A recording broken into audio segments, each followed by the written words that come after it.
Young Junk. Your camera cue. Right. He gave you the cue.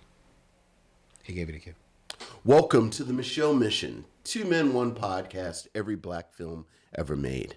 My name is Vincent Williams, and I'm joined as always by my partner. Hey, what's up? Holla at your boy. This is Len, a.k.a. the Bat Tribble.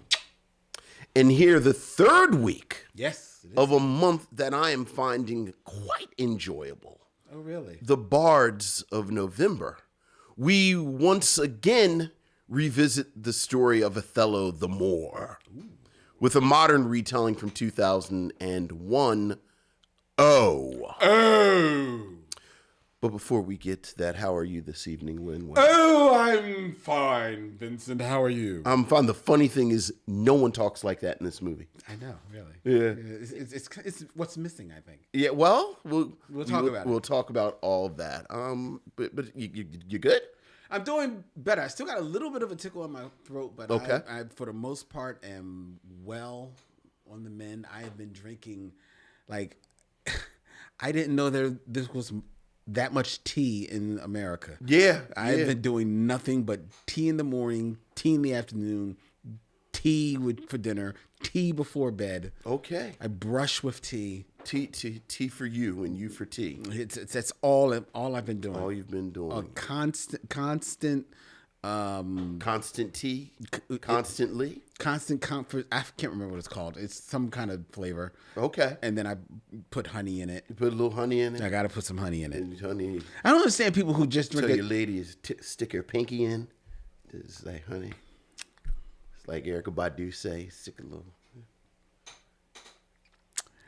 I'm not gonna touch that. Okay. I don't understand how people could just have a tea and just have the tea bag and nothing added to. Are you a tea drinker? Not really. You're a coffee guy. I'm a coffee guy. I'm a coffee guy. I've had, I like a cup of tea and I have it a certain way. My problem is I like my tea strong, like I like my coffee. Mm-hmm. But I feel like it's almost like going back and forth between different kinds of alcohol. Like tea gets me crazy. Get you all And then it gives me crazy dreams. really Right. So I love the Earl, I love that Earl Grey black tea. I do like Earl Grey, yes. But the way I like it is really too strong for me because it gets me all crazy. Oh. So I'm not a tea drinker usually. You like it Dolomite black. Right. That should be a tea. Dolomite black. That should be a tea. Dolomite black. Yeah, but I'm not a huge tea drinker. Okay. Usually. Well, I am. You are. Okay. I am. So, all right. So, but thanks for everybody that I've actually got some well wishes on the absolutely from some of the missionaries. Absolutely. So thank you to each and every one Absolutely. of you.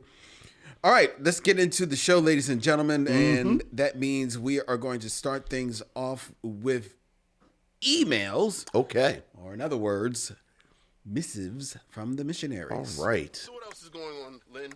We have emails, Vincent. Ooh, missives from the missionaries. Ooh. Ooh. Ooh. Missives from the missionaries.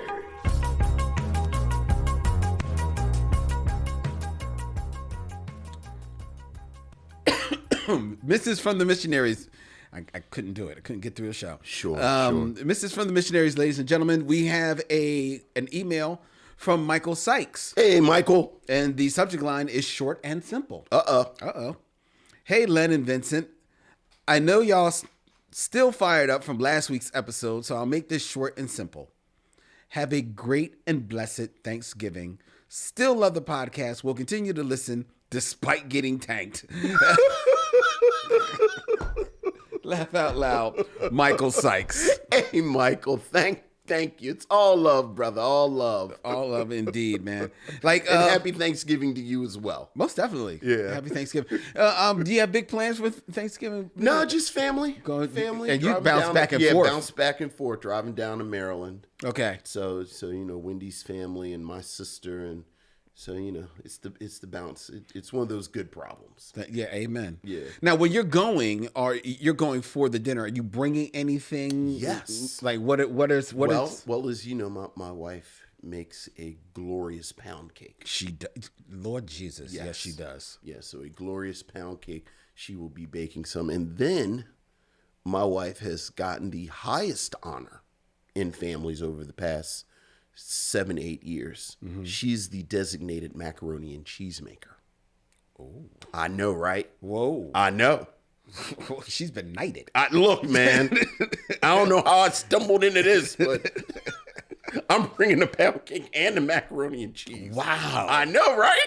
I see. Now, I've never tasted Wendy's macaroni and cheese, Look, man. it doesn't happen that often. Like you can't just be eating macaroni and cheese. We have to have a different kind of podcast. Right. My 600-pound Micheaux mission. I do all my reviews from here.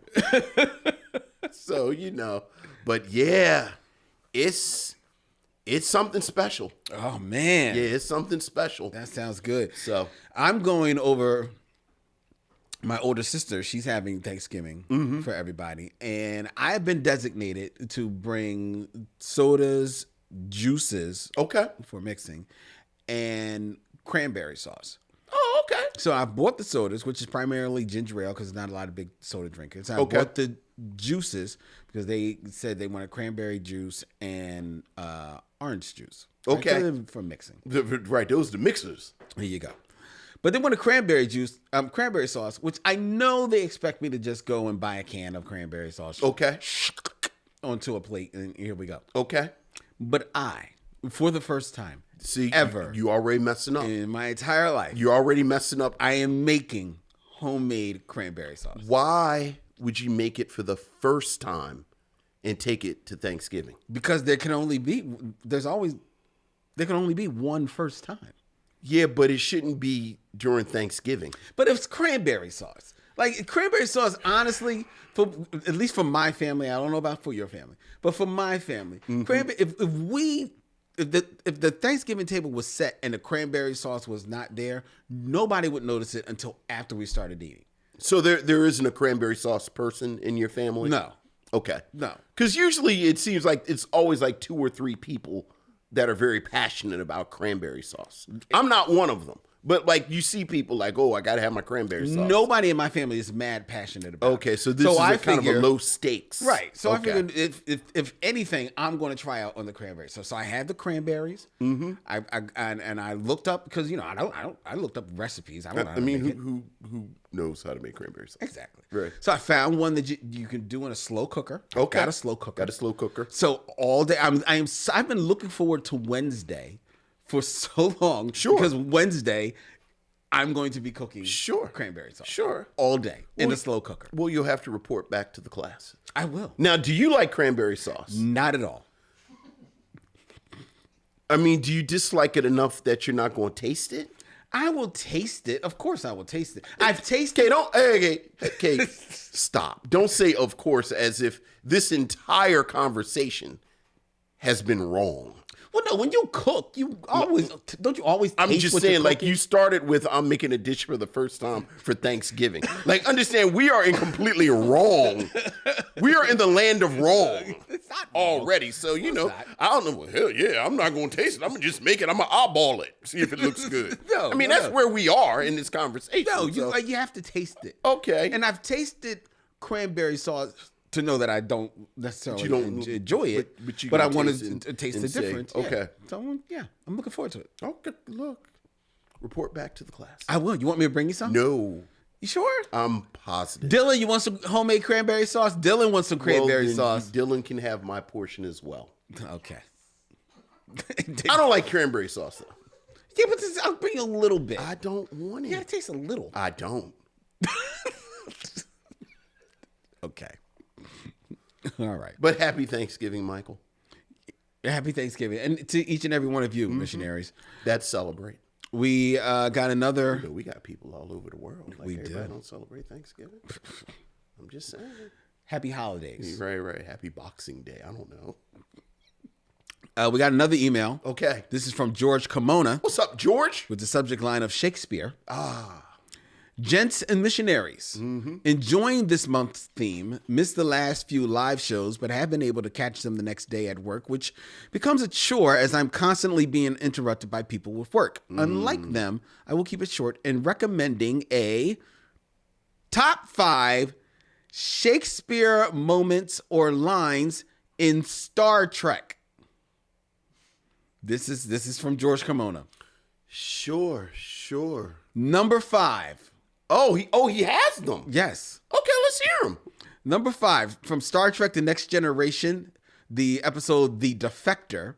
On the holodeck, Data performs in Shakespeare's play Henry V with the intention of learning the quote-unquote human condition. Captain Picard watches while standing nearby and applauds him that he is getting better and better with his performance. Side note, one of the holodeck characters is Stewart in heavy makeup. Okay, very nice. Number 4. Number 4. From Star Trek The Next Generation, Hyde and Q. Picard and Q use Hamlet to argue about humanity, ultimately ending with Picard, "What a piece of work is man, how noble in reason, how infinite in faculty, in form, in moving, how express and admirable, in action, how like an angel, in apprehension, how like a god." Okay, all right. Number 3. Number 3. From Star Trek, Conscience of the King. In another Hamlet production, Kirk's Enterprise hosted the Cardinian Company of Players, a traveling Shakespearean acting troupe in the hopes of uncovering a killer. Okay, all right. Number 2. Number 2. From Star Trek Deep Space Nine, Improbable Cause / Die is Cast. Had to cheat on this one as this two-parter starts with Dr. Bashir and Garrick discussing the failings of Caesar in the play. Towards the end of the second part, Garrick paraphrases a portion of Julius Caesar to his boss / daddy, Taine. "I'm afraid the fault, dear Taine, is not in our stars, but in ourselves." Okay. And number 1, the number 1 Shakespeare moment or line from Star Trek. From Star Trek The Undiscovered Country. Yeah, of course. Starting with its title, the movie That's is right. filled with references and quotes from the Bard. As any good Klingon will tell you, Shakespeare could only truly be experienced That's in right. the original And it's Klingon. original Klingon, that's right. And this movie borrows from Hamlet, Julius Caesar, King Henry IV, Part 2, King Henry V, The Merchant of Venice, Richard II, Romeo and Juliet, and The Tempest. Cry havoc and let slip the dogs of war. Very quotes nice. General Chang. Yeah. As always, keep up the good work. And now, once more, onto the breach, dear friends, George Kimona. Wow, George, that was so sophisticated and cultured. I know. I'm not sure if we're worthy. I was about to say. That would count as an educational episode of a cartoon in the 80s. I know. We got another email. Okay. This one is from Ellis Heron. What's up, Ellis? Hey, fellas. I have to say thanks for enlightening me on Deliver Us from Eva. Okay. I had no idea it was an adaptation of The Taming of the Shrew. Neither did I, Ellis. The only modern take on it that I knew about was 10 Things I Hate About You. Sure. I do agree that the chemistry between LL Cool J and Gabrielle Union left much to be desired. However, in comparison, do you believe the chemistry between Heath Ledger and Julia Stiles in 10 Things was much better? I hate to say it, but I think it was. Speaking of Julia Stiles, while I was listening to your last show, I intended on asking if you would review O at some point. To my surprise, you actually announced that it was the next movie. There you go. When this movie came out, I started wondering about Julia Stiles. She starred in 2 movies that are modern takes of Shakespeare, and then she was in 2 movies where her romantic interests were black men. Yeah, that's This right. movie and Save the Last Dance. That's right. I'm wonder. Your boy, Ellis Heron from Fort Worth. P.S. Understandably, Megan Good being in Deliver Us from Evil wasn't talked about much, but I have to admit that I was a little disappointed since the way I feel about her is the same way Len feels about Nia Long. Oh, that's interesting. Well, you know, there's somebody for everybody. There you go. All right, Ellis. Thank you for your email, my friend. Yes. And we have one more email, Vincent. And this is from Cora. Hey, Cora. Hi, Len and Vince. This is Cora. Great show and great insights on these black films that never get talked about in mainstream culture and media. Thank you. Also, Len, I'm going to need you to stop all the Last Dragon hate. You got to rewatch it every year. It's a fun movie. No, I really don't. But what I did do earlier today was I did do my yearly rewatch of a better Kung Fu movie, Enter the Dragon. And boy, once again, I fell in love with that movie all over. But for the first time, I noticed something in this movie. What's that? John Saxon, who was Yes. cast as the co-lead from Bruce Lee because they felt like he needed an American actor to in the co-lead. How they landed on John Saxon, I'll never know. I mean, I like him. He's okay. He's got charisma. He's John Saxon. Dude, for someone who has to stand next to Bruce Lee and Enter the Dragon He does it for shrink. 2 hours. You're right. very true. Very Yeah. true. So I'll give him that. But what I will also give John Saxon is that in as limited as his kung fu or whatever he's doing, Right. Because does he actually say, I know Kung Fu? Or does he just say, like, I'm here for the tournament? he basically just says, "I'm here for Right, the I'm here tournament." for the tournament. Right. Right. But what he does is called upon the fight. Right. Right? And it is totally not believable that he not only defeats but kills Bolo. Right. That makes no sense. Yeah. However, Introduce him to his friends, Jack Johnson and Tom O'Leary. he is actually better in whatever brand of fighting he's doing Right. than Jim Kelly is Oh, forget in whatever brand of fighting So this just he's your doing. This your twofer. This is just your twofer. You got to stab up Ty Mock and Jim Kelly. I didn't stab up I am Ty- convinced a black karate man stole your lunch in 1979. No. You found a way to talk about both Jim Kelly and Ty Mock. I just Take noticed, shots at both of them. I just noticed that today. You just noticed that in my today? rewatch of Yeah, Enter right. the Dragon. Right. I haven't talked about Time Mac all day, Right. and I won't do it right now. All right. Cora continues. Core continues. I have a top 5 for you and Vince to answer. Okay. This is interesting. Okay. If you could delete 5 films from the filmographies of Eddie Murphy, Denzel Washington, Will Smith, Jamie Foxx, and Morgan Freeman, what would those films be and why? Happy Thanksgiving Wait, to you 5 both. for each and of Cora. them? Well, she names. We only got an hour for the Well, she names 5 stars. So let's do one each. Okay. So if you could delete a film from Eddie Murphy's filmography. So basically, Eddie Murphy is easy. You can throw a dart and hit one for Eddie Murphy. True, but the one that I think he and everybody would delete, and now I'm drawing a blank on the movie.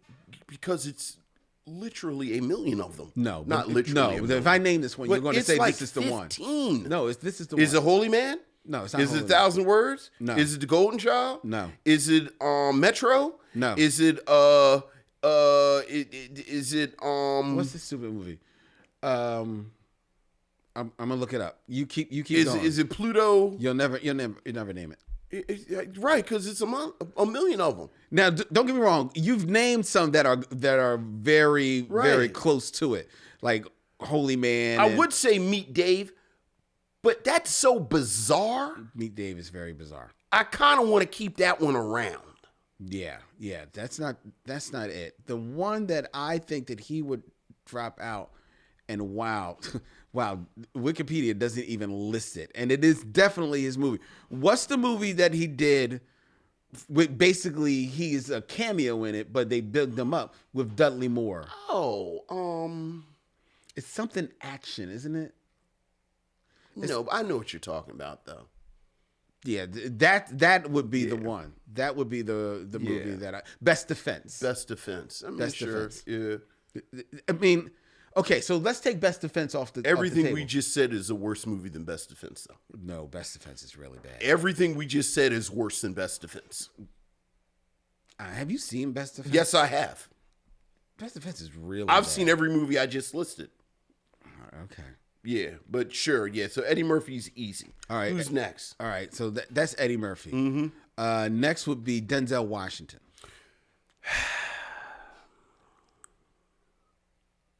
I mean, would you go for Critical Condition?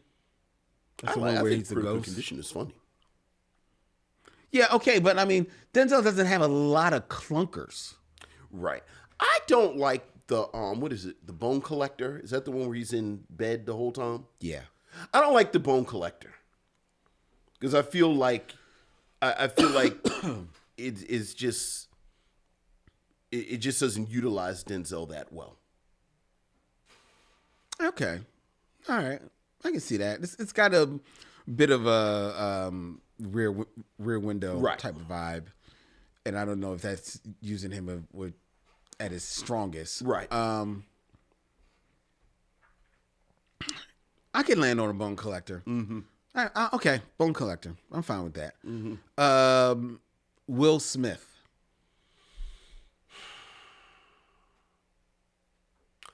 £7. Oh wow. I wouldn't do 7 pounds. I would do After Earth. After Earth, once again, is so bizarre. And it makes me chuckle how he tricked everybody into going to see that terrible movie. So you wanted to stay on there, Yeah. so that everybody can. I deeply, deeply dislike that vein of Oscar baity movies that he was making all the way up until King Richard. Like, I deeply dislike those films. Or Bagger Vance. Like 7 pounds, Bagger Vance. 7 pounds, Bagger Vance. Bagger Vance, you know, sometimes I like to hate watch something because it like cleans out the pipes. Mm-hmm. Like I like a good pure hot hate. Mm-hmm. It's kind of like when you self-clean an oven and you turn the heat all the way. So yeah, I'm still with 7 pounds. I would pick 7 pounds. I didn't mind 7 pounds. Yeah, but you're After Earth? I would do After Earth. Okay. All right. After Earth. Jamie Foxx. Jamie Foxx is another interesting, because I think Jamie Foxx, even the movies I don't like,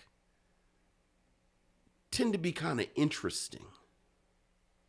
Or he's good. He's not the worst thing of it. The best compliment that I could give Jamie Foxx is the one that immediately comes to mind is Booty Call.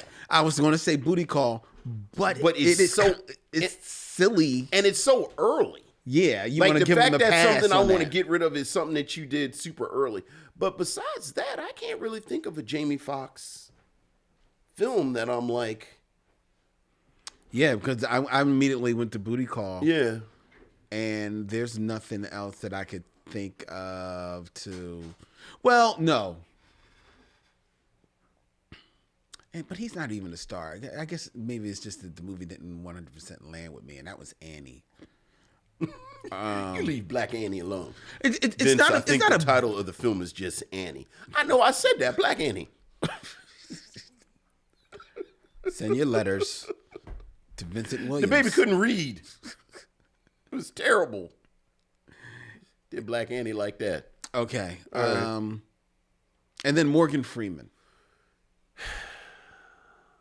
Now I'm seeing Deborah Battle has made a suggestion in the chat. What? Driving Miss Davis. Oh no. We got to keep that. You got to keep driving. You got to wear that like the albatross around your neck. Like you're in Moby Dick. Like that's you got to wear that forever. Again, I just talked about the pure clean hate. Mm-hmm. I feel like he was always making them. Is it my imagination or after the film 7, didn't he make like 3 or 4 of them movies where he was like the old wise black detective? Well, wearing then like a pork pie hat. He does Kiss of the Spider Woman. Yeah, I don't need none of them. You can pick. I don't need. I mean, none but of that's them. one. Okay, well, you got to pick one. Oh, all right. So what else? Where it's like, I've been a detective since 1984. You stupid. I've been wearing this overcoat and this pork pie hat. You are so stupid. You are so wrong. I have a 35-year-old white partner who has a wife and a young child at home, and now the two of us are solving crimes, and I'm just a calm, steady presence. The one that I would take off his filmography, I'm looking at it now, is because he was in Robin Hood, Prince of Thieves. I like Robin Hood, Prince of Thieves. The Kevin Costner. You don't like Robin Hood? No, I don't like that Robin Hood. I like Robin Hood. I like that movie. It's all right. I wouldn't take that off. I would. Oh, no. I mean, even if I don't like that movie, but looking at his filmography, he's been in a lot of stuff worse than that. well, I'm not saying it's worse. You were going to tell me about the movies with him as the older detective Why are you doing that? with a pork pie hat. Why are you doing a man like that, man? In all my years of being a detective in this Midwest city, I've never seen fill in the blank occur with such deliberation and violence. He did Kiss the Girls. He only really did Kiss the Girls. That's really the only one after that. Because then around then he does Deep Impact. I think he's a detective. Maybe you're right. In Hard Rain.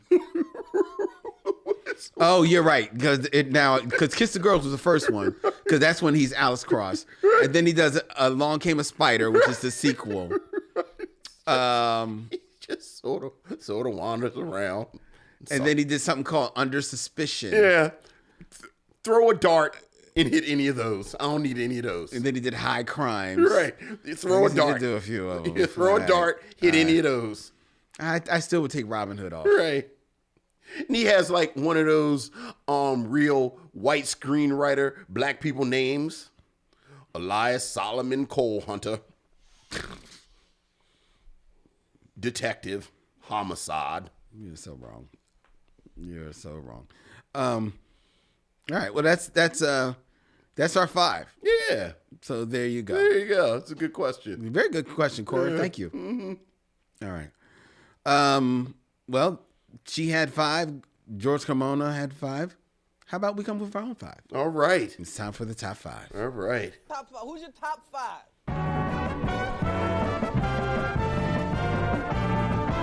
My top 5 is. My top 5 is. My top 5 is. My top 5 is. Top 5, ladies and gentlemen, where I have a list and I give it to Vincent and he has commentary on it. And this one is going to be straight and to the point, Vincent. Okay. Because we are celebrating in November, ladies and gentlemen, the Bards of November, adaptations of William Shakespeare, who it is should go without saying is the playwright who has had the most plays Sure. adapted into film. Sure. Absolutely. Because of all of his plays have been adapted into multiple films. Yes. Absolutely. You know? But what we have here are the top 5 un-Shakespeare playwrights, Okay. or not Shakespeare playwrights. Okay. These are the other playwrights who have had multiple films adapted Ooh. into plays. Before you say, let me see. I'm going to guess in my head. Are you just guessing names or guessing order? I'm guessing names in my head. Okay. This is just between me and me. Okay. Give me like 3 seconds. 1001, All right, because I know 2 of them, I bet. 1003. Okay, go ahead. Starting with number 5. Okay. This one has, so let's see if you can, I'm going to give you the number and see if you can guess who the name is. That sound easy? No, because I only have 2. Like, I only have 2 that I can guess. So Okay. All right. I couldn't come up with any other ones. 3 and 4. No, so 1, 2, 3, Four. Yeah, four. Oh wait. Okay, I can. All right, I have three in my head. All right, go So ahead. the number 5 with four Okay. four plays that have been adapted into plays is, do you want the plays or you want the names first? Let's do the plays. Okay. The plays, one movie adapted two plays. Okay. From 1956, Baby Doll adapted 1946 stage production of 27 Wagons Full of Cotton and the 1946 stage play The Longest Stay Cut Short. They were both adapted into the film Baby Doll. In 1963, there was an adaptation of The Milk Train Doesn't Stop Here Anymore. In 1958, this will give it away, was Cat on a Hot Tin Roof. Yeah. And in 1951, A Streetcar Named Desire. Right. 4 films for Tennessee Williams. The Glass Menagerie has never been filmed? Not that I, per my listing. Wow, that is crazy. I did not find a listing for it. Okay. All right. I knew Tennessee Williams would be on the list, though. Yeah, I figured he would be on the list. Yeah. I figured he would be on the Love list. Tennessee Williams. Number I 4. love the 2 or 3 plays I know, because I ain't even know what the hell you was talking about. The other plays. The other ones. So the ones you know, Cat on a Hot Tin Roof. Okay, maybe I don't love Tennessee Williams. Maybe I just love the Glass Menagerie and Cat on a Hot Tin Roof and Streetcar Named Desire. I love 3 plays by Tennessee Williams. You know, now you think about it, that is surprising that the Glass Menagerie hasn't been adapted. Because it seems like it would be super easy to make. Maybe. Yeah. Maybe I missed it. I didn't think I missed it. I was pretty good. Number 4. Okay. Also with 4 plays that have been adapted into films. Okay. Starting with, in 1945, Brief Encounter. The movie Brief Encounter was adapted from his 1936 play Still Life. I don't know what you're talking about. You said Still Life like that was, Still Life. In 1926, Okay. there was a movie adapted from his play. The Queen Was in the Parlor. Sure. Now understand, Negroes weren't allowed to see these plays. So. 1930. There was an adaptation of the play Private Lives. And in 1945, this is probably the one he's most known for. Okay. Blythe Spirit. Okay. I'm not familiar. You're not familiar? I'm not. Noel Coward. Noel Coward, a name I've always heard, but never really know anything about. I know Blythe Spirit. I've seen that. That's actually been adapted a couple of times in movies, and always reproduced on stage. Okay. Noel Coward. Very nice. All right. Now we're at number 3. Right. And I still have 2 that you haven't named. So maybe I'm wrong. Go ahead. And number 3 had 7. Okay. 7 plays that have been adapted into films. Okay. And you know every one of these. Okay. I bet I know who this is. Starting in 2005 with Diary of a Mad Black Woman. I was not thinking of Tyler Perry at all. But I guess he's a playwright. Did you watch his documentary? Did you watch Maxine's Son? No, I haven't watched Maxine. It is really, really good. Like, all jokes aside, like enough for me, I'm stopping the top 5. I see this. It's really good. Like it really, I mean, it's very much a Tyler Perry. Like, he's very much moved into that period where he's setting up his legacy now. Because doesn't he produce it? I don't know if he produces it or not, but it very much has that celebratory part of it. But it deals with the criticism way more than you would think something that he was involved with would deal with it. Okay. B, and maybe I'm just being biased right now because he really does a good job articulating, frankly, the argument that I've been making for the past 4 or 5 years about his importance based on what he means to his black audience. So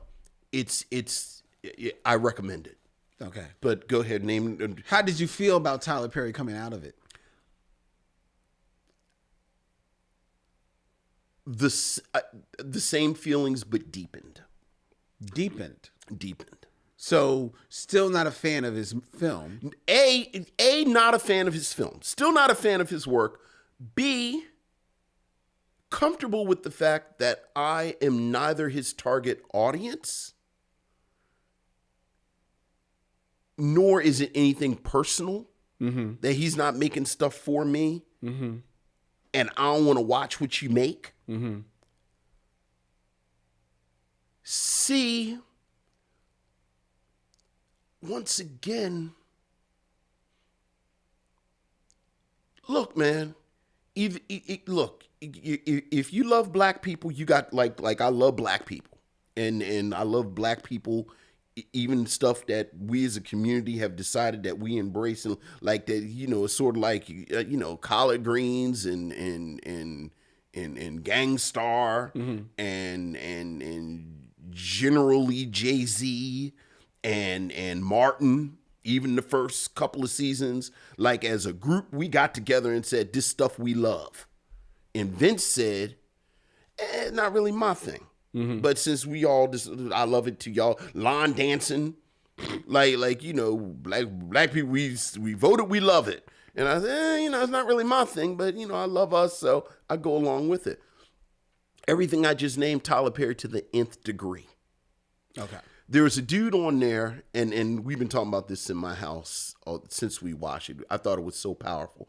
Where pretty well, educated dude, this and others, took his mother to plays, would take his mother to Broadway, and took his mother all these fine shows and this that, and the other. And then she said it was all right, but she said she really wanted to go see these Medea plays, and she said that she felt safe when she was in the audience in the world with Tyler Perry. And I that has stuck with me, because you hear people say, I feel seen.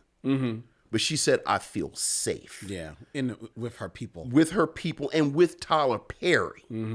So, damn, how can I not love him? Like, how can I not love somebody that makes old black ladies feel safe? So... But go ahead. You said how many of his films? 7. So I just ate up all his time. So Medea make a pot of greens. Medea does the Cupid Diary Shuffle. of a Mad Black Woman. Medea's Family Reunion. Medea does. Why Did I Get Married? Meet the Browns. Yeah, she does Double Dutch. Medea Goes to Jail. Right, Medea's Big Family. Right. Medea Family. eats some chitlins. And Medea. Your favorite, Temptation, Confessions of a Marriage Counselor. Right. All of those were adapted from Absolutely. Tyler Perry's stage plays. In the time that we've talked about it, he's made 2 more movies. All adapted from stage plays. From his stage plays. And soon will be worked into TV series. Worked into TV. On BET Plus. Yeah. That was number 3. I see in the chat that Deborah Battle actually points out that The Glass Menagerie was in fact a movie in 1950. So that would move Tennessee Williams' number up to number, he would actually be above Noel Coward. Okay. So he would be number 4. And All Noel right. Coward would be number 5. I love The Glass Menagerie. All right. Number 2. Number 2. So another one from the days before Negroes could see films. We have from 1933. Oh, Lord. Ah, Wilderness.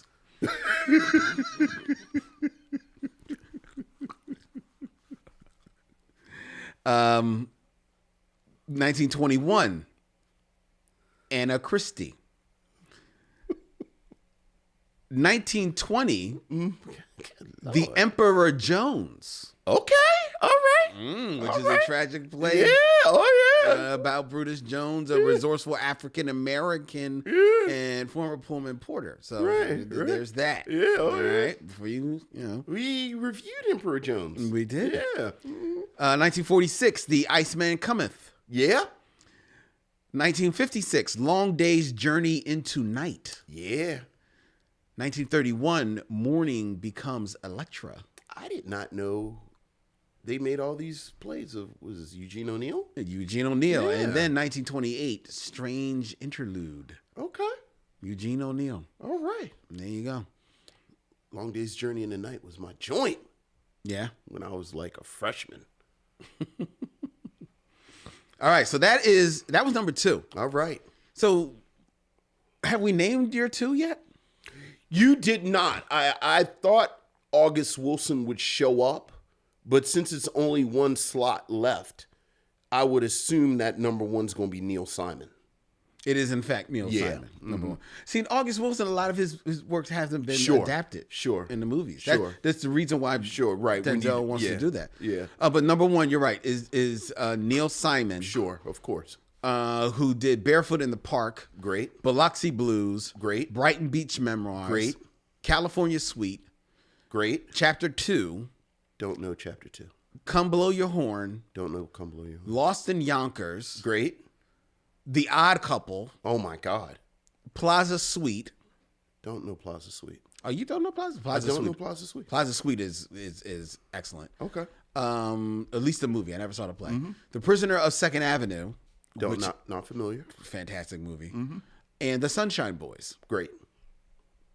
I'm familiar with all of these except Lost in Yonkers in Chapter 2. Oh, Lost in Yonkers is great. I mean, Neil Simon, man. Like Neil Simon. I mean, no, I love God. Neil Simon. Yeah. Oh, The Odd Couple, the Oh, yeah. Plaza Suite, California Suite. I can take. I or like leave California Suite. It's fun. It. Yeah, Barefoot in the Barefoot in the Park. Barefoot, yeah. Biloxi Blues. Biloxi Blues is fantastic. There you go. So, And you know, I must like Neil's because you know I don't do World War II white boys, I know, that's but Biloxi I do like Blues. Biloxi Blues. That's Biloxi Yeah, Blues. There you yeah. go. So, There you go. Plays. there you go. Yeah, There you go. So that's our top 5. yeah, All right. I don't want to put down the phone. We still got one more segment. yeah. And that would be 6 Degrees All of right. Derville Martin. All right. You'd be surprised what a person can do with just a sense of touch and a sense of sound.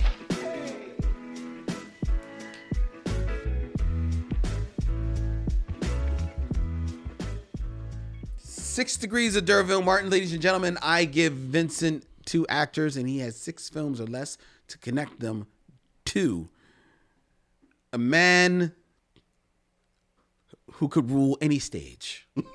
And that would be one Derville Martin of the 70s. A one-man odd couple. Oh, God. He could play both of them.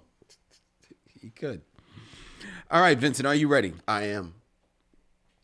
Keeping this a little bit in theme, these are authors who are also actors. Authors who are also Or actors. who have become relatively successful authors. Actors who've become relatively.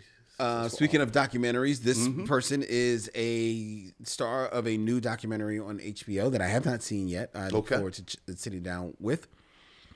In 6 movies or less, connect Derville Martin to Derville Martin too. Albert Brooks. Albert Brooks.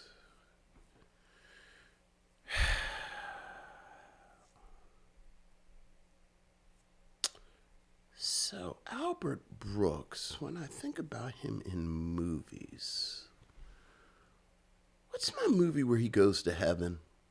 Defending Your Life. Defending Your Life. Who's he in Defending Your Life with? You're really becoming very bad at this game. Can you just ask me questions? I mean, Albert Brooks is... it's like, this is the last time I saw something with Albert Brooks. Apparently, the last time you saw that movie. I mean, it's a little random. Is he? Albert Brooks is a little random. I think He's a little... Perhaps. Is he still alive?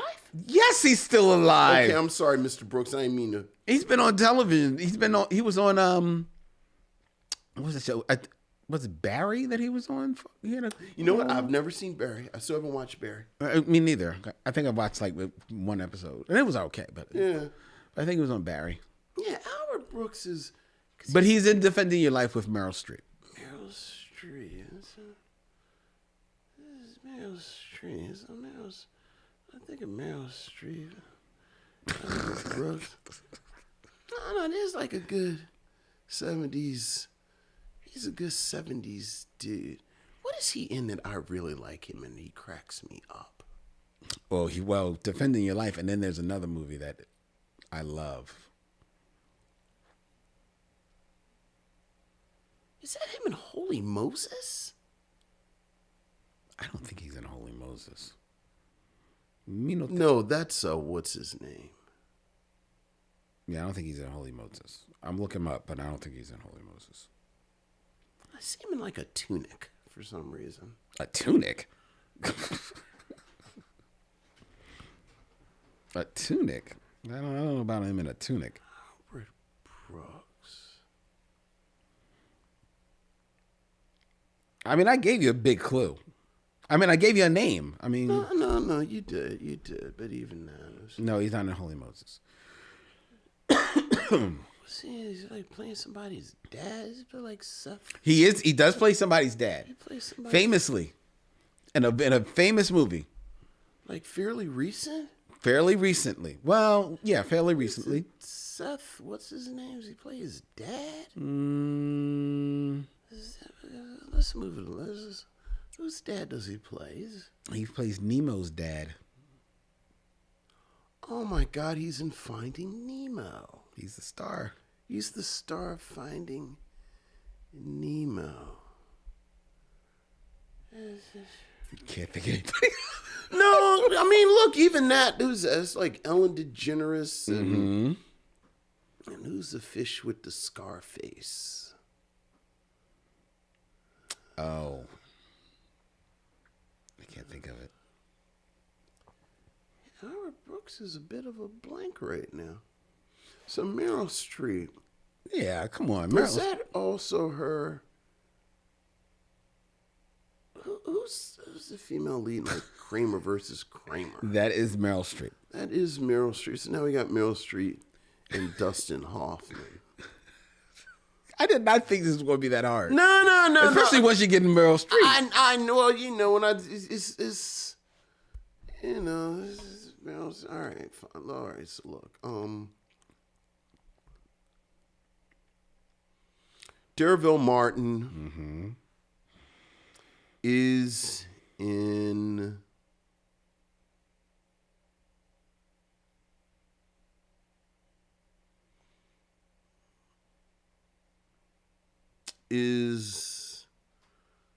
okay. All right, Derville Martin is that's a really convoluted way.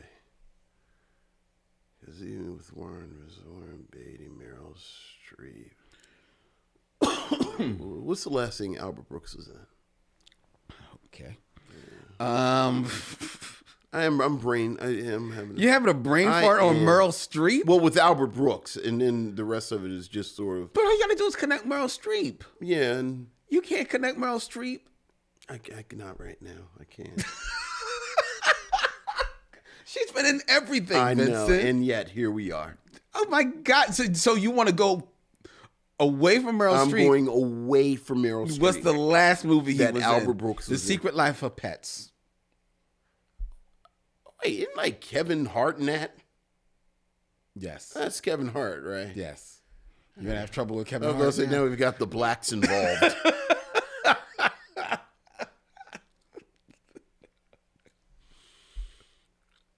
All right, sure. So Derville Martin is in. What is Derville Martin in? I get to Kevin. All right, I know. This is. Are your boots on too tight? What is happening right? here? I know. Okay, so Derville Martin is in Five on the Black Hand side with Dick Anthony Williams, who's in Mo Better Blues with Samuel Jackson, who's in the Avengers Endgame Mishmash with Paul Rudd, who's in 40-Year-Old Virgin with Kevin Hart, who's in The Secret Life of Pets with Albert Brooks. Very good. Yeah, I know. Wow. I know. Wow. You are ready for Thanksgiving. I am tired. I am tired. I am tired. All right, well, this next one will be easy for you. Okay. All right, Well, it's- hopefully. Who was it? In 6 films or less, Yes. connect Derville Martin to 2. Steve Martin. Oh, Steve Martin. Okay. Well, Steve Martin is actually super easy Yes. because Derville Martin is once again in 5 on the Black Hand Side with Dick Anthony Williams. And I believe Dick Anthony Williams is in The Jerk Yes. with Steve Martin. Very good. All right. There you go. See, I gave you a... You gave me Steve Martin. You know Dick Anthony Williams is in The Jerk, though. No, I did not. Yeah, I know. I Did you check? No. No, check. All right. I'm pretty sure he's in The Jerk All right, we'll check. We'll check. because I feel like I had that in my back pocket because I thought Steve Martin might come up. When did you think that might come up? For as long as we've been doing this, it's like who might pop up? Okay, The Jerk. The cast in The Jerk of Dick Anthony Williams. Yeah. It's Taj. Mm-hmm. That film. I haven't seen that film in forever. I love The Jerk. I remember loving it. Yeah, Saw it in the movies. yeah, But that was 1979. yeah. Oh yeah, I don't know why I thought it was earlier. yeah, yeah. No. I think that may be how I really discovered Steve Martin. Like I had vague memories of him on Saturday Night Live, Oh, really? but The Jerk was my one. I forget. I got a couple of years on you because I actually do remember him on Saturday Night Yeah. Live. I actually remember him on The Tonight Show. Oh my God, no. And then I remember him on Saturday Night Live doing King Tut. Right, right. And it was like, it was Yeah, insane. yeah. It was insane. It was over after that, man. So, yeah. All right. Very good, Vincent. All right. You were talking about a documentary, recommending the Tyler Perry documentary. Where is that? Where can people see that? It's maybe Prime. On Prime? Yeah. Amazon Prime. I want to recommend a documentary that just recently debuted on Netflix Okay. called Stamped from the Beginning. Yeah, It's yeah, a documentary that chronicles the story of anti-black racist ideas and their staggering power over the course of American history. It's based it's a documentary that's like by director Roger Ross Williams, adapted from the book by Ibram Kendi of the same name. And I watched that documentary last night.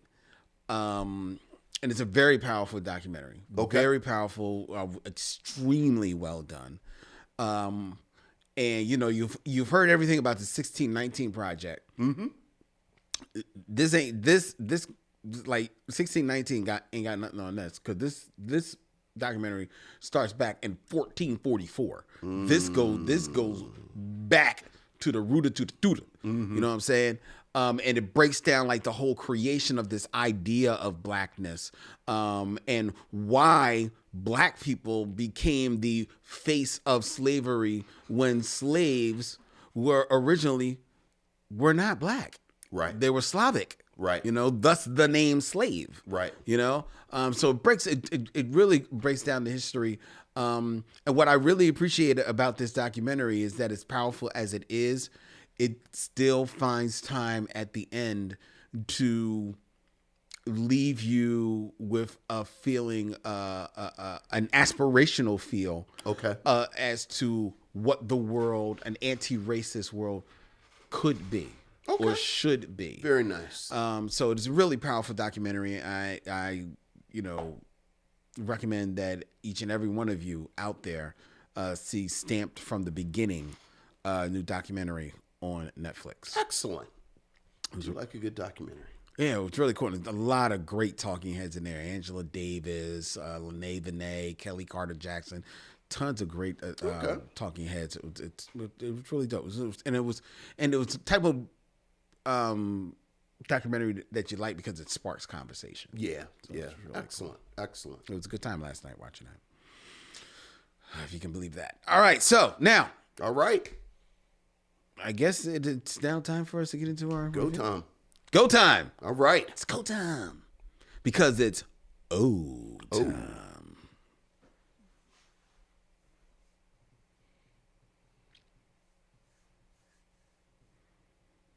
I know you're waiting for me, but it's Vincent today. He will be starting. He's about to start now. As you can see, he's propping up his pen. From 2001. Moving the classic tale of Othello onto the basketball courts of a high school, the story focuses on a young black man named Odin James, who's convinced by a conniving best friend, Hugo, that his girlfriend, Desi, is cheating on him. Of course, what Odin doesn't know is that Hugo is in fact motivated by his own jealousy of Odin's good fortune. Obviously adapted from the play Othello by William Shakespeare. The screenplay was written by Brad Kea, directed by Tim Blake Nelson, released in 2001 after being delayed, and we'll talk about that. And this was the choice of Lynn Webb here on the third week of the Bards of November. Mm-hmm. Lynn, how would you like to begin our conversation of O? Wait.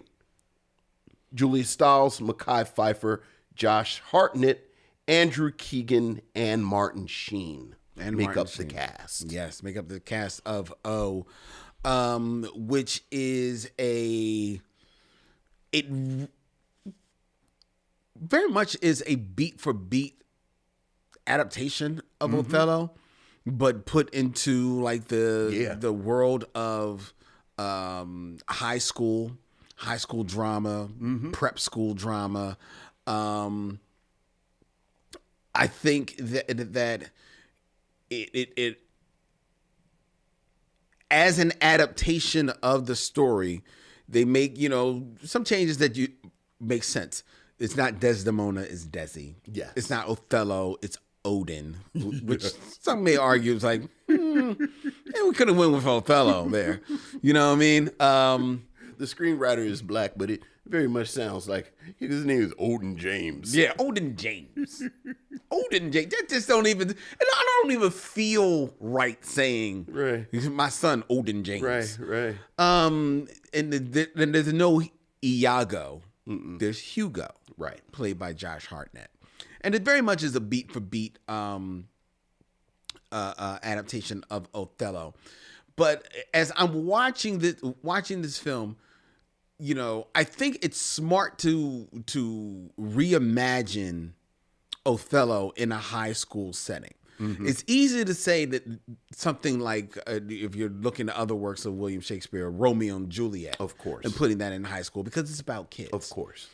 But I think it's smart to do something the story of Othello and put it in a high school setting, because as much as we, for the most part, enjoyed the actual adaptation of Othello that we reviewed a couple of weeks ago, one of the things that we pointed out, or one of the things that I know that I certainly pointed out, is that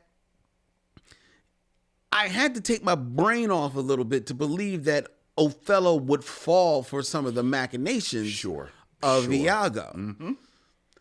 However, that type of twisting of the knife, planting seeds in ears and stuff like that, it plays in a high school setting because that's what high school is. Right. High school is all about the melodrama and falling victim to it, right? So that's why adapting this in this world absolutely makes sense. And you can actually make sense of it with Othello being the lone black student in this all-white prep school, because that is a life that we know exists. It's real. That's right there. So it made sense to do this. For the most part, they've cast very well. Mekhi Phifer in this film was, like you mentioned, was filmed in 1999.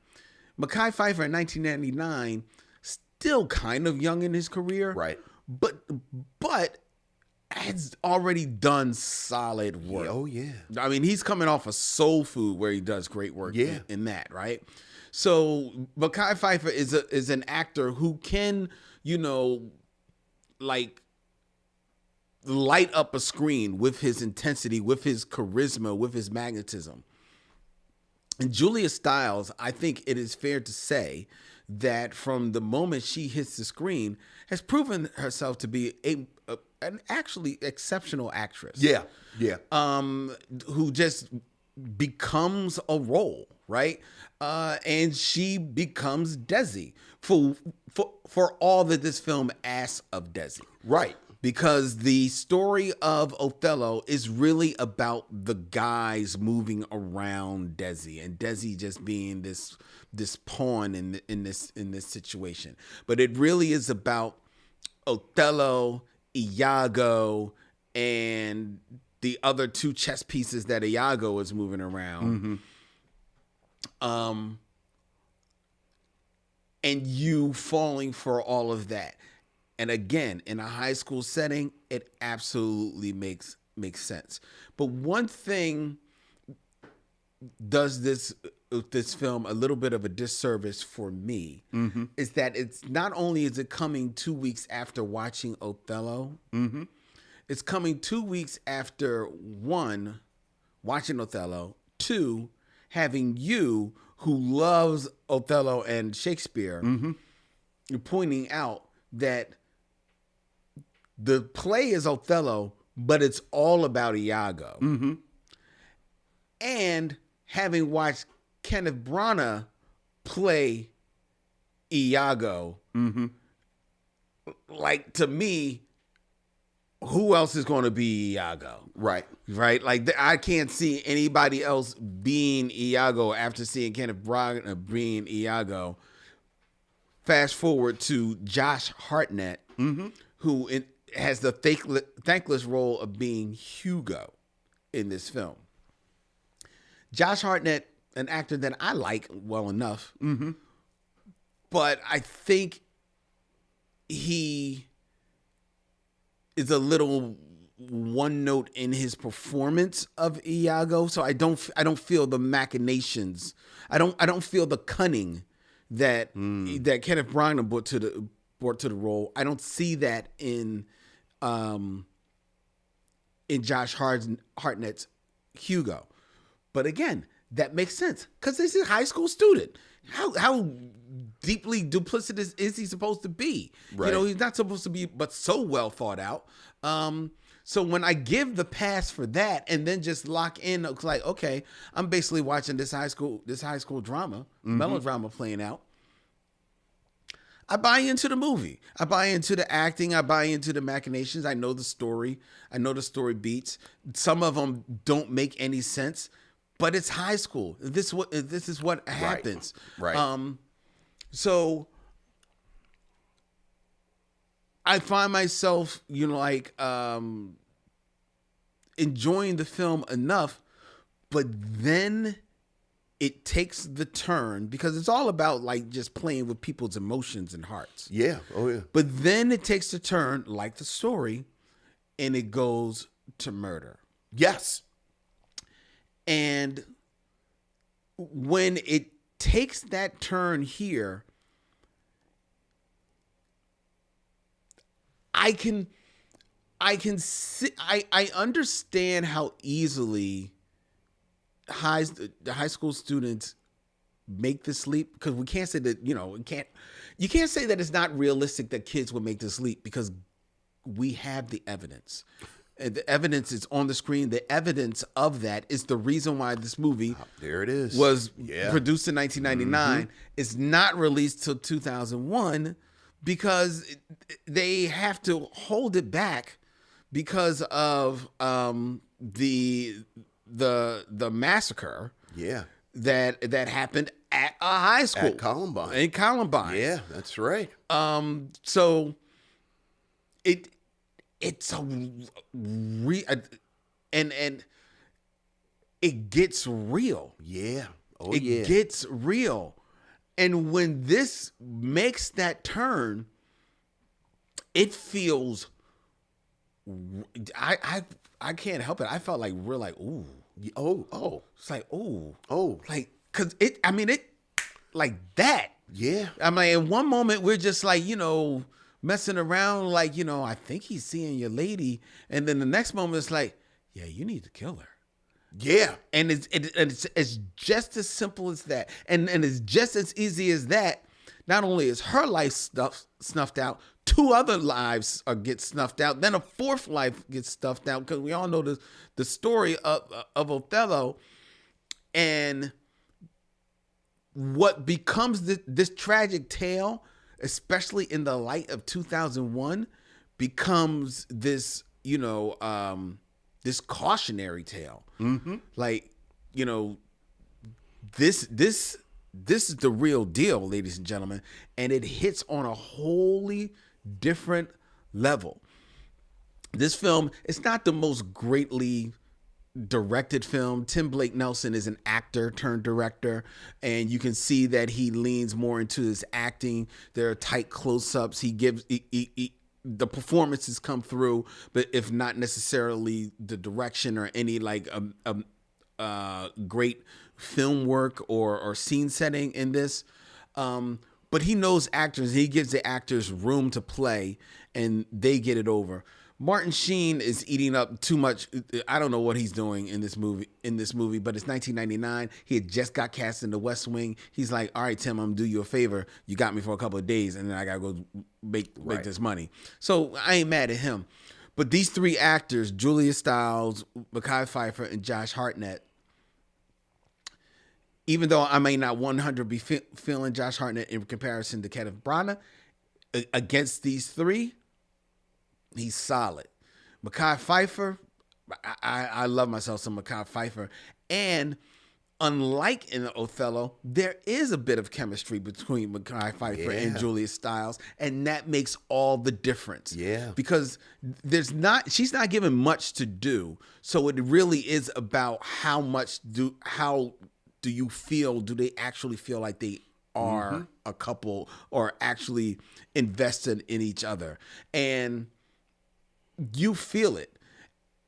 If you're listening to the text, does it make sense that in 4 months they are as strong of a relationship, that they're as strong as they are? It does when you're in high school. About to say high school, because that is high school, and that's how it goes down. And in there, that's where the authenticity lies. That's where the performances lies. And there, I was down for O. As you said, I'm a fan of this play, and frankly, I'm really, really hot or really, really cold for these sort of reimaginings of the story in the bar. Because for every West Side Story, it's like 30 different. We gonna do the Tempest, but we gonna do it in a barbershop. Yeah. This sort of thing. And I remember watching this film when it came out. Oh, I'm surprised that you saw it when it came out. Oh, yeah, absolutely. And I liked it. Like, I liked it when it came out. But watching it today, and I'm going to reinforce what you just said about it being kind of beat for beat from the play. I was really impressed with how faithful it was to the play, considering, as you said, where it's set. It has changed the whole backdrop. Yeah, I know. To this high school play. Like they kept hitting the beats from the play, and I was like, wow, I can't even imagine how they're doing this. But much like you, almost immediately I was struck by how smart it was putting this in this boarding school. We talked about Othello, we talked about Desdemona. Everybody gets stuck on the black-white thing. Right. He's black, she's white, they black-white. But in my mind, I said you talk about the age thing, like it's also an age difference between them, which is not a real factor in this. I got the sense that I believe Desi is a sophomore. I assume she and Michael, who's the Cassio character, are the same age. and Odin is a senior. Right. So he's 2 years older than her. But in high school, that is a significant age difference. Yes. But I also think that part of the difference between these two characters is a matter of culture. Yes. They're culture. from different cultures and different worlds. And I thought that this, and in a lot of ways, Othello is alone in this foreign world. And I thought it was so smart how they played Odin being the good basketball player that was recruited to this rich Tony school. And everybody in the school is rich, except for Odin, who is black, and the Hugo character, Yeah. who's not rich either. He's just the son of the coach. Right. Right. I love the fact that they really sharpened Hugo's motivations of jealousy. That they kind of shift a little bit, that what he's really jealous of is the fact that his father, who's the basketball coach, dotes on Hugo. Dotes Odin. on Odin. Odin. And Odin Yes. kind of is embraces this younger player, Micheaux, who's a Cassio character, because he's good at basketball too. Hugo, as he says in this film, is a utility player. Like he just kind of holds everything together, which is absolutely an important part of any team, but doesn't get a lot of the spotlight. Yeah. Yeah. I don't think Martin Sheen does great work in this film at all, Not at all. but I like the couple of scenes between his character and Josh Hartnett's Hugo, where you understand this dynamic between father and son. And this son really just sort of becoming twisted, because he's not getting the attention he wants From his dad. From his dad. And much like you, I don't think Tim Blake Nelson does any great work. But my two favorite scenes are the scenes. There's a scene at the dinner table where it's kind of split up, Yes. and you never see Hugo in the same frame with his father. And then there's a wonderful scene. I know exactly where you're going. And where they have dinner together In his office. And you never see the father. And you never see the father. You Yes. just see Hugo in this chair in the door. Yeah. Yeah. And then you realize the only reason his father has invited him to dinner is to talk about Odin. Yeah. Ask him what's wrong with Odin. So this motivation of Josh Hartnett's character, I thought was fantastic. That's interesting because remember when on the Othello, the thing that I said was that not really feeling the motivation. You don't really the have jealousy the motivation between him and Cassio. Right, exactly.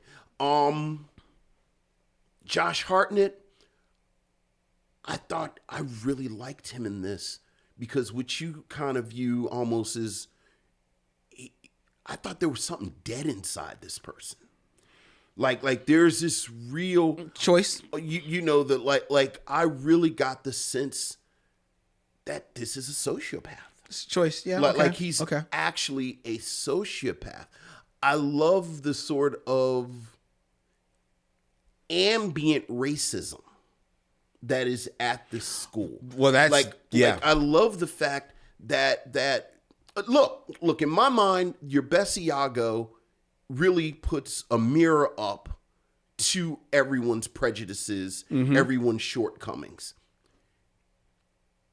This is an environment that treats Odin like he is just some type of prize buck. Yeah.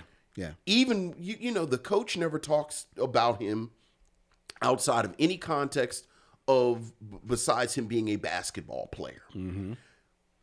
The Cassio character, when things start going left a little bit, I love the fact that he's racist too. He calls him a nigger and the street comes up out of him. Everybody in this film, arguably even Desi, she's 16 and I haven't really had a lot of sex, but there's this really disturbing scene where, do everything you want to do to me. take everything and use me the way you want to use me. And it just felt very kind of like it was very buckish to me. That sounded like It didn't say, yeah. that sounded 16 to me. That didn't That sound sounded high school. Yeah, it did sounded like it was a little fetishizing by my read. And Okay. again, this is something you see throughout this film. I think Julia Stiles is in many ways the secret weapon of this film. I think, as you said, she doesn't get to do a lot. But as an actress, I think her physicality is that my favorite type of actor, where you can tell there's something else going on underneath. So that when they hit that moment at the beginning, when of course, again, it's beat for beat from the play Othello. So Hugo and his boy, and they tell her dad that she is dating or that she's with Odin. He calls her in. They have the confrontation. She tells him, what we're doing is my business, so on and so forth, just like the play. But unlike the film a couple of weeks ago, they actually hit that beat really hard. Yeah. Where her father says to Odin, once again, if she lies to me, what makes you think she won't lie to you? And Julia Stiles, I think, has this sort of nuance, this sort of interiority, where I can see how Odin got twisted up and kind of looks at her and, are you telling me the truth? And because it's high school, because it is heightened, much like you, it made much more sense for things to get to this point. Yeah. And unfortunately, like as history bore witness to, you see how this spirals out of control. There's a very cool, talking about spirals, there is one cool shot Right. going up a spiral staircase. Right. It's Yeah. this visual representation Yeah. of things spiraling.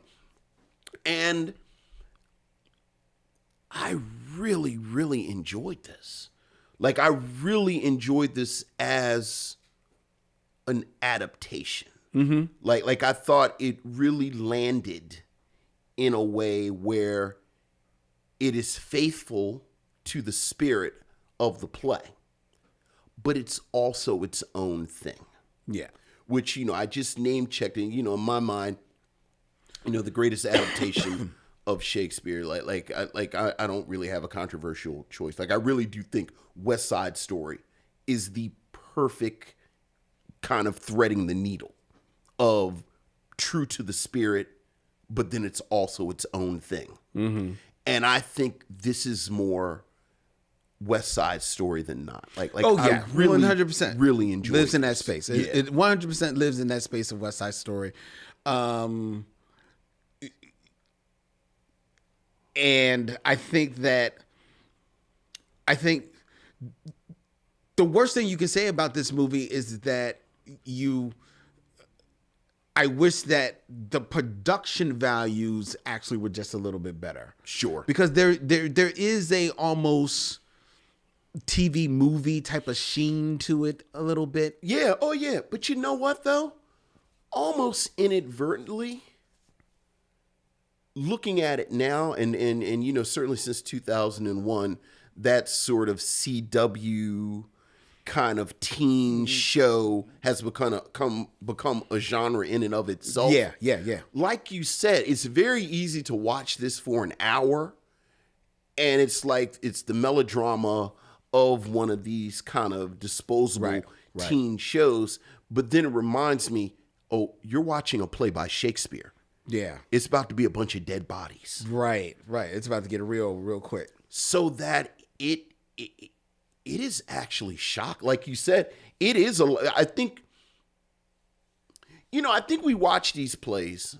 Obviously I've got like 3 or 4 different Shakespeare rants, but one of my rants is because people have the period clothing on, because they use this speech, the raw emotions and the rawness of a lot of what's going on doesn't resonate with modern audiences unless you have, like an amazingly transcendent cast. Yeah. Like, spoiler, I think next week, people, Frances McDermott and Denzel Washington and Corey Hawkins are transcendent to get this across. But usually it's just some dudes in tights saying thou, for, and thereforth in swords and scabbards. Making this modern day, making it teenagers, there is a visceral immediacy to this. So that, as you said, it just follows the plot of the play. Yeah. But when you have some 16, 17, 18-year-old kids doing it at a high school, you understand why. Was this Miramax? I forgot what company it was. I don't think it was Miramax. Probably whoever it was saw Columbine and said, "Oh shit, we can't put this on the screen." Because 20 some odd years later, I gasped a little bit once the guns start showing up. Yep. So most definitely. You talking about, you think about it like this, guys in tight saying these and thous and stuff. There was a couple of lines from the script that kind of like I bumped up against. There is the character who's the person that Iago is like trying to rope into all this stuff. Well, it would be Rodrigo in the play, in Othello, and here that would be Roger, played by Eldon Henson, a very young Eldon, Henson, who, if you watch Daredevil, he played Foggy. Poor dumb Roger. He says, like Hugo is trying to talk him into because he wants Desi. Yes. And Hugo's trying to tell him like, yo, no, they're breaking up. They're breaking up while they're sitting there at a party and they're dancing. Right. And Roger says, people that break up aren't grinding. You leave poor dumb Roger alone. I was like, oh, really? They're not grinding? Is that what they're not doing, Roger? They're not grinding? Roger got beat up twice. He got stabbed. And then he got murdered. He got jacked up. And then Hugo. Yes. In trying to, sow the seeds into Odin. Yes. About Desi. Yes. White Hugo. Yeah. Go ahead. White Hugo. They should have put this on the poster. What he tells Odin, you grew up in the hood. But I know white girls. And what does Hugo tell Odin about white girls? White girls are snaky. White girls are snaky. White girls are snaky. I said, you are both insulting and you've made up a word. This is fantastic. That was the best part. Is Odin is like, yeah, you're right. Yeah. I am from the hood. I don't know about these things. I'm very, very good at basketball. I am unfamiliar with the ways of white girls. I trust you, Hugo, to show me the way, and apparently they're snaky. Oh, God. Yeah, I was tickled at that. Yes. I was tickled at that. I was also, and this is just bad direction. So at the end of the movie, yes, if you remember, Odin has killed Desi. Yes, strangles her, and he strangles her just like in a play. And her best friend, Emily comes running in and like basically gives up the tapes to Odin, which just like the play, with Hugo running right behind her, and then Hugo kills Emily. Just like in a play. Just like in a play. And then Hugo goes running out of the room. Yes. And somebody in the hallway grabs Hugo and throws him down on the ground. Mm-hmm. And you never see that person again. Because then Hugo is just laying on the ground and Odin comes slowly out of the room afterwards to confront him. Yeah. But nobody is like, you threw Hugo on the ground. It would seem to me like, okay, now we're about to pounce on you because we've seen what you've done, or at least hold you down. Right. But they don't do anything. Right. A, they're teenagers. B, I don't know what's going on in here, but I'm a rich kid here in boarding school. I'm not even gonna say rich kid in boarding school. Like, I don't know what's going on in here. I heard a gunshot, and the dean's daughter is dead in there, and the star basketball player is wandering around, and the coach's son. I'm getting out the way. No, I would get out the way, but somebody grabbed him and threw him to the ground. Right. And then that person just and you don't even see the person's face. It was a hullabaloo, Lynn. It was a hullabaloo. It was a lot going on. It was a brouhaha. It was a Donnybrook. It was indeed a Donnybrook. So, I just it bothered me. That's the part that bothered you. That and the snaky white girls. That is white girls are snaky. You from the hood, but I know white girls. If I was old, I'd be like, why do you sound like a pimp from 1972? Like, I understand you and I are the only ones who aren't rich kids here, but white chocolate? What are you doing right now? It's like Captain Kangaroo Pimp all of a sudden.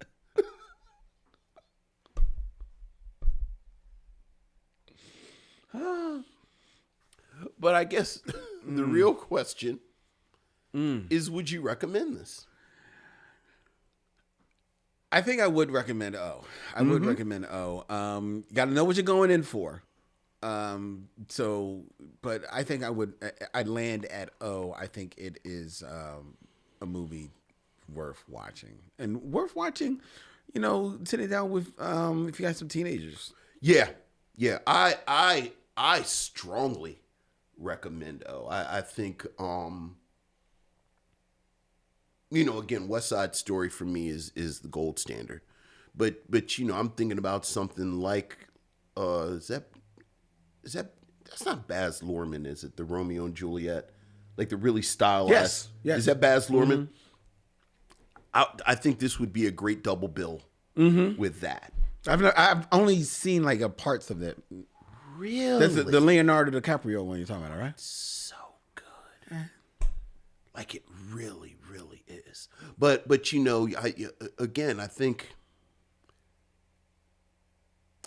the problem with the way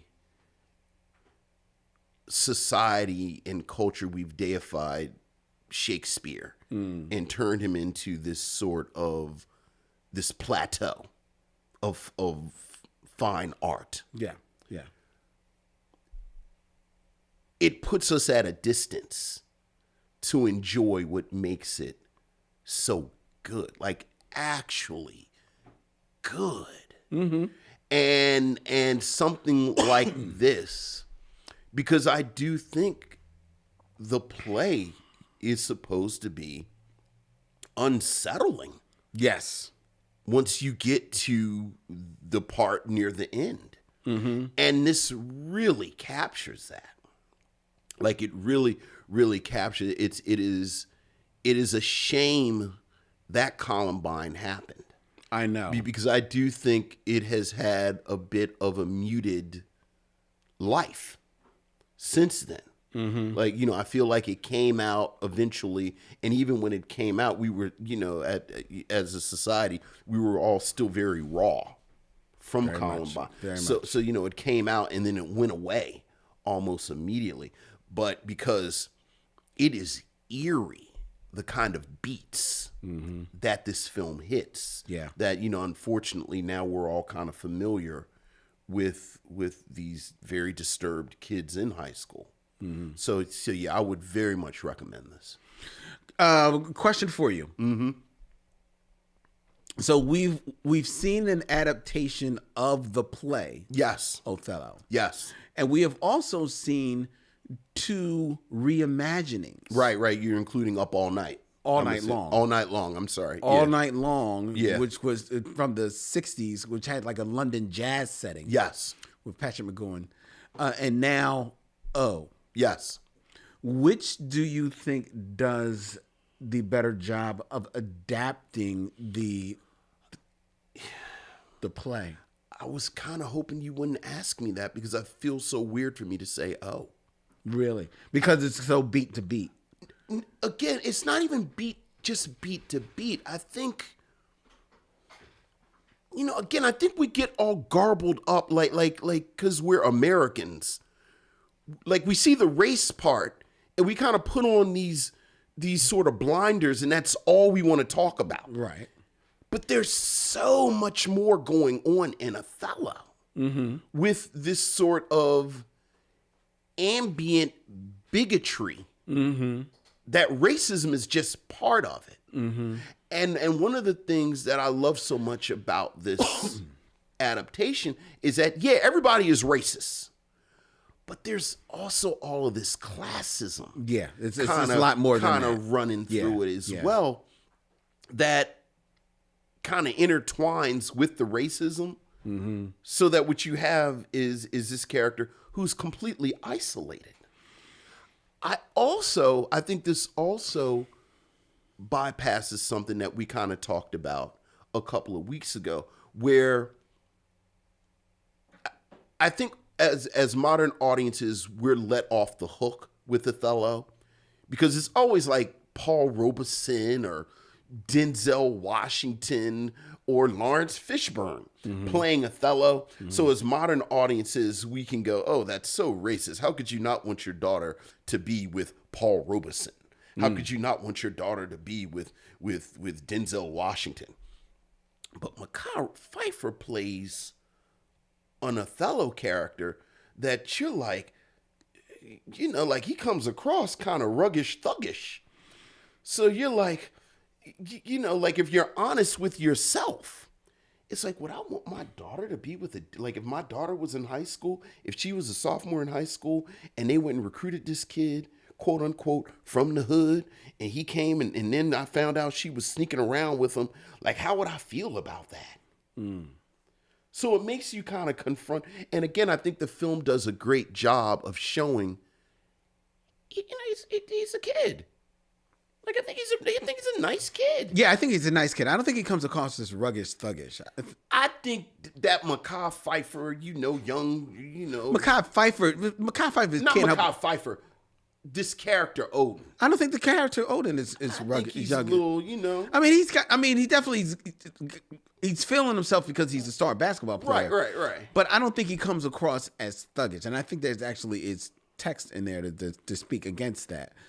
But I think he's not. He's maybe a thuggish. little rougher around the edges than everybody else. Right. Okay. So now we're just splitting hairs, maybe. Again, I think this is a challenging Othello for an audience in a way that Lawrence Fishburne, with his very deep voice, and that, as you said, for his Othello to say, "I'm not a wordsmith," and you said, I mean, you sound very Shakespearean to me, right? And obviously, you were Shakespearean enough to get the job. He's a little different than Odin. Yeah. So again, I think Odin challenges us a little bit more as an audience. Yeah, and I think it's just speaking of to the two comparisons. I think that overall, All Night Long is a better film package. Sure. But I think that, we said one of the letdowns of that film is Paul Harris as Othello. Right. And as much as these movies are about the Iago, you still have to feel the Othello. Sure. And in his defense, as we pointed out, the man is handcuffed by the fact that it's 1961. Right. Well, there you go, ladies and Yeah. gentlemen. But don't let us be your judge. Go check out O for yourself. Okay? Mm-hmm. All right. Before we tell you how we are going to close out the Bards of November, and Vincent gave you a bit of a clue during his review, we invite you to follow the Micheaux Mission on the social media of your choice, whether it be Instagram, Facebook, and or X or Twitter or whatever you want to call it, at Micheaux Mission. You can also subscribe to the Micheaux Mission on YouTube at Micheaux Mission, where you can subscribe and hit the bell so you'll be notified every time that we have new videos and new shorts that are going up on the channel, and be notified when we schedule our next live event. The Micheaux Mission is also a proud member of The Podglomerate, thepodglomerate.com. They make podcast work such as ours, which is streamed every Tuesday night live from Young Junk, Philadelphia's premier video podcast palace right here in Manayunk. Go to thevideocontentfactory.com and book your time in one of the lovely studios here at Young Junk. But you can't have this one because this is ours. And you can't have Dylan because he is glued to his seat. If you want to,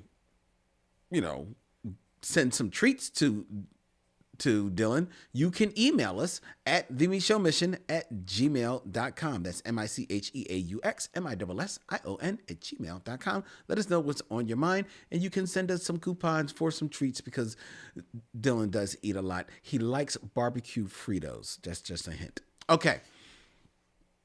Next week, here on the Micheaux Mission, ladies and gentlemen, we will close out the Bards of November with Vincent's selection. And when we announced that we were going to be doing adaptations of William Shakespeare, this was the first film that Vincent selected. It's true. And I knew it would be, so I didn't even look at it. Oh, yeah. It's from 2021. Yes, sir. Stars Denzel Washington, Yes, Francis sir. McDermott, and Yes. Corey Hawkins. Yes, yes, and yes. The Tragedy of Macbeth in beautiful black and white. Next week, here on the Micheaux Mission. Until then, please have a safe, happy holiday. He's Vincent. I'm Len. That's Dylan. And in parting, we say, We'll see you when it's time to meet again.